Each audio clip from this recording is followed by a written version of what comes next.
راه لا يعقل وماشي منطقي وغير عادل تماما ان واحد القاتله غادي تقتل واحد الطفله اللي ما كيتزوجش العمر ديالها 3 سنوات وغادي تدوز ما يقارب 8 سنوات وغادي تخرج.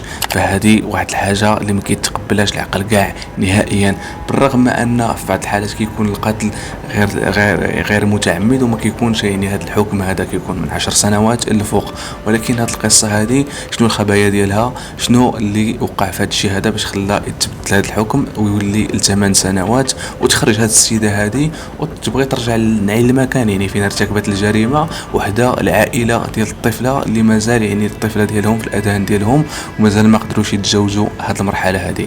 مرحبا بكم معنا في قصه ديال الطفله جيهان اللي كلشي مؤخرا كيدوي عليها كيطمن معها، كلشي كيهضر على القصه ديالها وكيفاش انها يعني تقتلات مسكينه. مرحبا بكم معنا في فيديو جديد في قصه جديده، نتمنوا ان كلشي يتضامن مع هذه الطفله هذه وكلشي يتضامن معها باش انها هكا يرجع لها الحق ديالها.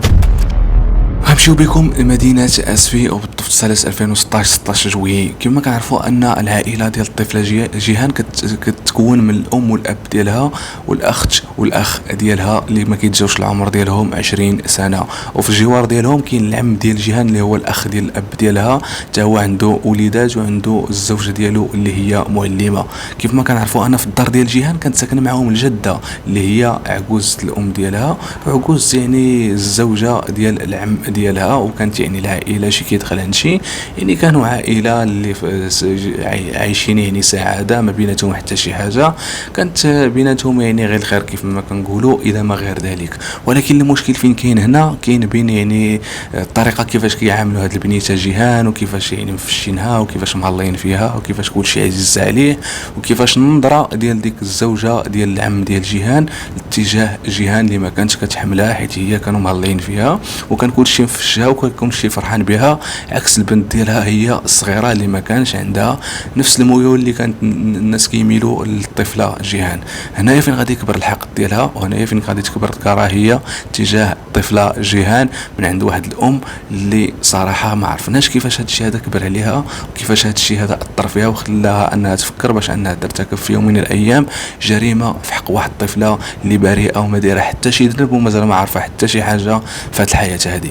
غنمشيو بكم كيف ما قلنا 16 جوين سنه 2016. هذا النهار هذا كان في يوم من ايام المباركه اللي هو شهر رمضان، كانوا الناس يعني فرحانين عايشين بخير، الناس يعني كتمشي كتصلي كتعبد الله كتمشي كتخدم يعني الى ما غير ذلك. ففي العشيه كيجيو لديك المائده ديال الفطور وكتكون واحد اللمه عائليه الى ما غير ذلك.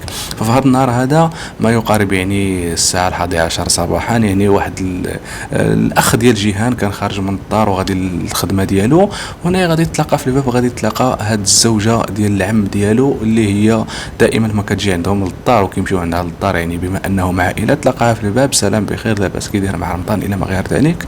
قالت له شكون اللي كاين في الدار؟ قال لها كاينه غير اختي الصغيره جيهان واختي الكبيره سكينه وصاحبتها، وخلاص الوالد راه مشى يخدم والام ديالي مشات تقضى باش انها توجد لنا مائده الفطور الى ما غير ذلك. صافي مشى هو بحالو هز الموطور ديالو مشى للخدمه وهي غادي تدق باش تدخل للدار. هبطات عندها صاحبته كاينه، حلت لها الباب هي والطفله جيهان، حلوا لها الباب قالت لها صافي خلي معايا البنت جيهان، خلاتها معاها وهي طلعت للفوقي وقالت لها انا غادي نمشي نشوف عكوزتي. فعلا داكشي اللي كان مشات طلعت صاحبه جيهان رجعت عند صاحبه سكينه رجعت للفوق وهي غادي تدخل البيت تما فين غادي ترتكب هذه الجريمه البشعه في حق الطفله هذه اللي ما كانت صراحه عارفه حتى شي حاجه في هذه الحياه من غير انها كانت بريئه وكانت كتبغي كل شيء لانها مازال واحد الطفله اللي ما عارفه حتى شي حاجه كيف ما قلنا لكم من قبل. فهنايا فين غادي تدخلها للبيت وللاسف غادي ترتكب الجريمه المرعبه فيها. كيفاش دارت لها الجريمه؟ يعني الطفله يعني حطتها في الداري، خنقاتها بواحد ليبا، هرساتها من يديها ومن رجليها، ما خلات ما دارت فيها واحد الجريمه اللي كيديروها دوك يعني المجرمين يعني المتسلسلين اللي كنسمعوا عليهم اللي كيديروا عليهم قضايا وكيديروا عليهم يعني وثائقيات الى ما غير ذلك. كذلك ومثال طبقت عليها هذه الجريمه هذه وخلاتها كتغوت مسكينه في بيتها. فمن بعد تقريبا 15 دقيقه غادي يسمعوا الدقان يعني بواحد الدقان يعني كيهرس الباب، ماشي غير دقان عادي، يهبطوا كيجريو مخلوعين. لقاو الولد ديال ديك السيده اللي ارتكبت الجريمه اللي هو ولد عم جيهان وسميتو ولد عم سكينه ولد عم الاخ ديال جيهان الى ما غير ذلك. دخل كيجري مخلوع، قال لهم فينا هي جيهان، فينا هي جيهان، بداو كيقلبوا مخلوعين، ياك لاباس شنو كاين، ياك لاباس. هو بان الام ديالو منين رجعت للدار وقالت لهم راني ارتكبت الجريمه وراني قتلت جيهان، لذلك هو جا كيجري وجا كيقلب على جيهان. فبقاو كيقلبوا، هنا دخلوا للبيت ديال جيهان فين كتنعس هي والام ديالها والاب ديالها، لانها طفله صغيره مازال كتنعس مع الاب والام ديالها.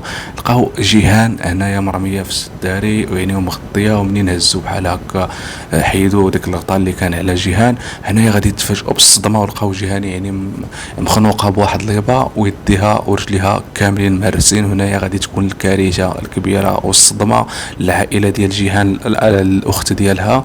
وهنايا غادي تهز الاخت ديالها سكينه وخرجت كتجري للزنقه وتجمعات الجوقه وكلشي مخلوع، ما فهم حتى شي حاجه، اختي ماتت الى ما غير ذلك، قتلاتها.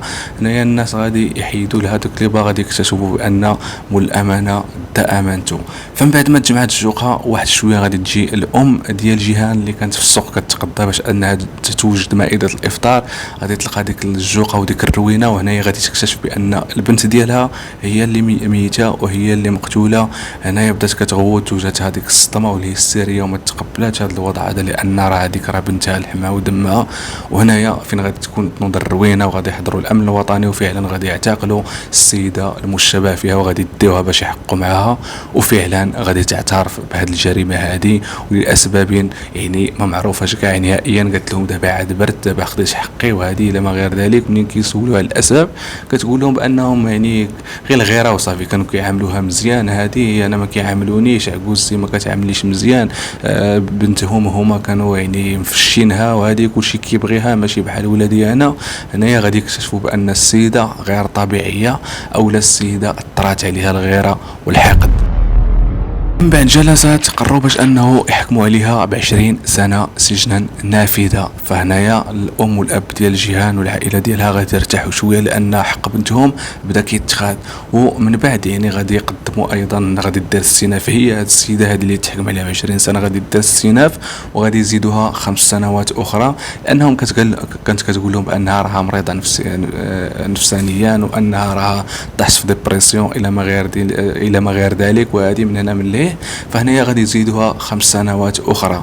وللاسف الشديد هنايا فين غادي تكون الصدمه الكبيره، ان بعض الناس من العائله ديالها كيجيو عند موين جيهان وكيحاولوا ما امكن انهم يغريوها بالمال باش انها تقدم التنازل، ولكن هذا الشيء اللي كانت كترفضه رفض تام، وكانت كترفضه يعني بشكل كبير، لان هذاك بنتها وحقها ما يمكنش تنازل عليهم باي كان، يعني من واخا يكون كاع مال الدنيا ما غاديش تنازل على حق بنتها.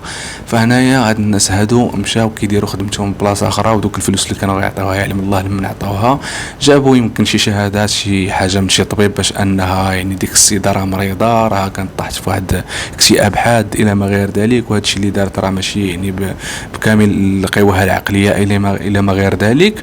وهنايا غادي تكون الصدمه الكبيره اللي صدمت يعني المجتمع المغربي كامل، هو ان هذه السيده هذه من بعد ما كانوا حاكمين عليها ب20 سنه وزادوها 5 سنوات اخرى، هنايا غادي تقلص الحكم غير ل10 سنوات للاسف الشديد. ان كيفاش واحد المجرم قتل واحد الطفله اللي مازال يعني في العمر ديال 3 سنين غادي يتقلص الحكم ديالو من 25 سنه ل10 سنوات، يعني حيدوا 15 سنه كامله بهذا الشكل هذا عجيب شيئا ما.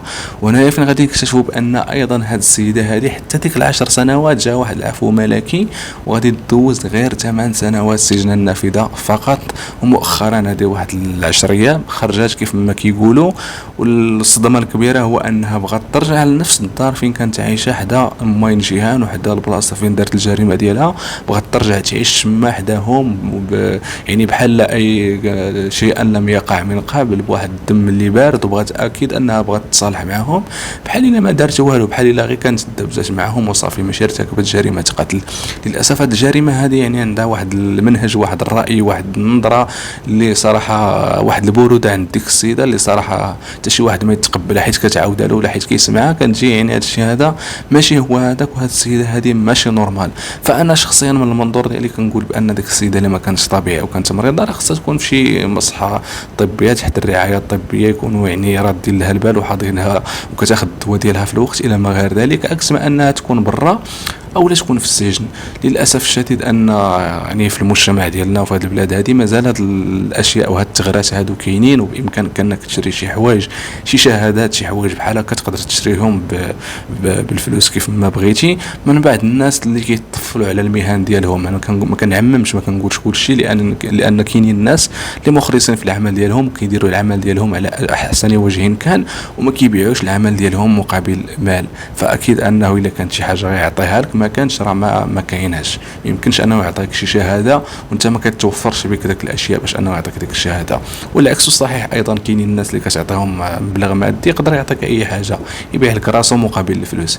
للاسف الشديد ان حاليا يعني معاناه كبيره عند موين جيهان، لان داك الشيء يعني بحال الا عاد كتجدد لها من جديد، بحال الا داك هاد القصه هذه عاودت حياه من جديد، لان شافت المجرم ما خداش الجزاء ديالو، ما دوش الحق السنين اللي خصو يدوزها في السجن، دوزت ما يقارب 8 سنوات. فهاد الشيء هذا عجيب وغريب.